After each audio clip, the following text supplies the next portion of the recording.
Welcome, welcome, welcome. So it sounds like you are doing a Jewish wedding. Maybe you're going to a Jewish wedding. Maybe you're Jewish, want a Jewish wedding. It's my job to help you either get ready for the Jewish wedding or you can go and get ready for your own Jewish wedding.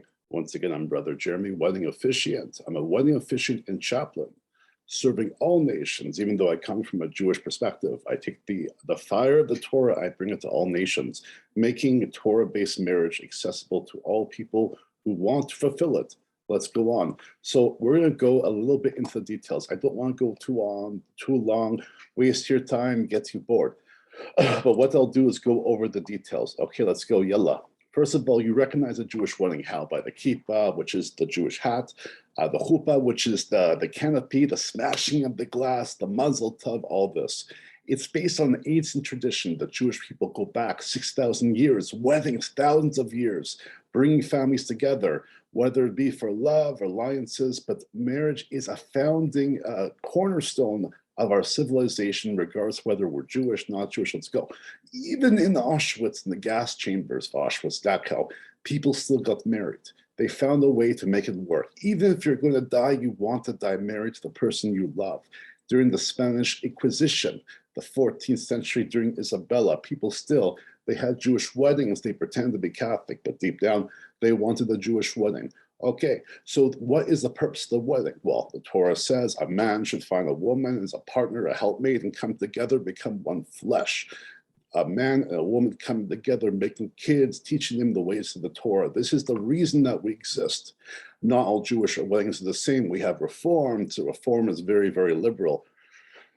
Orthodox, so very Torah observant. So there'd be a lot of laws. There's a division between the man, the woman. So there's a whole spectrum. There's always a space in between. So the Orthodox have some very strict requirements. So you have to be both Jewish, halacha, Jewish law. You have to come from a Jewish mother, and they'll require proof. So if you're from Israel, Teudat Zehut, you know that it has Israeli birth date inside, which shows you're Jewish, or you can show, death, marriage, get divorce, which legitimize you to in requirement. Okay, so the wedding itself, right, the series of events, which most people don't see, but we're going according to tradition. There's the betrothal, they'll how do you explain this? The engagement, the dowry, which is an ancient practice, isn't done anymore. It was a payment from the wife's family to the man. That's not really done. We have more of an equal economic society nowadays. The matchmaker, the shanchan and shanchanit, they brought the man and woman together. The purpose was not to date for fun, to go out, to do sex, to do party. The purpose is Moshe compatible with Rivka? Do they both have similar values, similar families? So most matchmakers are female. I just happen to be a male. There's a couple of us. There's two in Canada, I know, male. There's one in New York, and there's one's in Eretz Kodesh, the Jewish Holy Land. We didn't used to use rings, but now we do. The ring, the diamond took away from the weight, but nowadays everyone does diamonds. Who doesn't like diamonds? Diamonds are good. Are they essential? No. Does it make or break the wedding? No. But the thing is, if the woman really wants a diamond and it's part of the culture, maybe she wants something else, but do what makes her happy, she has to wear it. So it's not to fight the man. He's not wearing the diamond ring, so let her choose. The community comes together. If you know the non-Jews, so even non-Jewish people, they still put on the kippah. The kippah, the Jewish hat, it's made from satin, very shiny, has some dates inside. Same thing used for bar mitzvahs. For more religious people, the male goes to the shul, the synagogue to pray, called afra among Ashkenazim. Everyone throws candies at the guy, mazel tov. So essentially having a mini bar mitzvah before the wedding. Rabbi performed by a rabbi, one with smicha, ordination. I am not the rabbi. I'm a registered wedding officiant to serve all nations. I serve everyone. If someone wants a traditional Jewish wedding, I'll work with my father. He's a rabbi, and we'll do this. Check out my website, brotherjeremy.com. It'll give you all the information you need. The prayers itself are in Hebrew, Aramaic, which is a derivative Semitic family of Hebrew. There's different Bible verses you can use, but the core of it is taken from the Torah, the Talmud, some extra writings, the Agadah, and it comes together, the Mishnah as well, to take what says in the Torah and bring it to life. What does marriage mean? Because in the Torah, it gives you little hints, snippets, but by going and reading the ancient fathers, what they had to say battling back and forth throughout the centuries, more than centuries, thousands, millennium, we can kind of get some truth.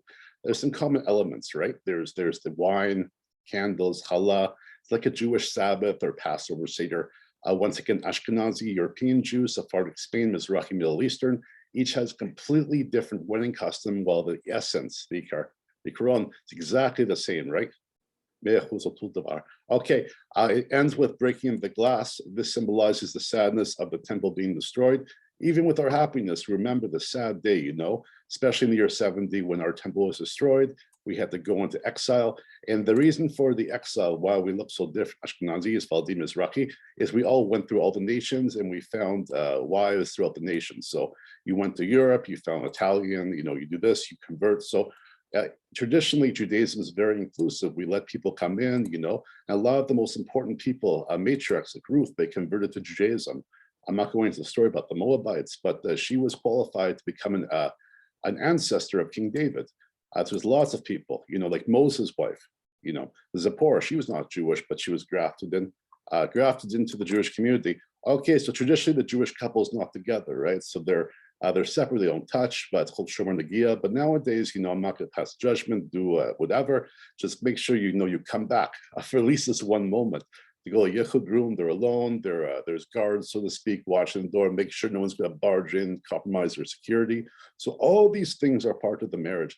There's so many parts to it. So even though the rabbi's doing the services, different people doing this, everyone's coordinating, right? So the Jewish wedding is about the community coming together for common values. I think that's good. I hope that I gave you guys all the information you guys need to know. I don't want to go too long, but you know what? I'll do a video later more about Jewish weddings. I hope the information helps you. Okay, so it's Sunday. So Shavua Tov, good week to everybody.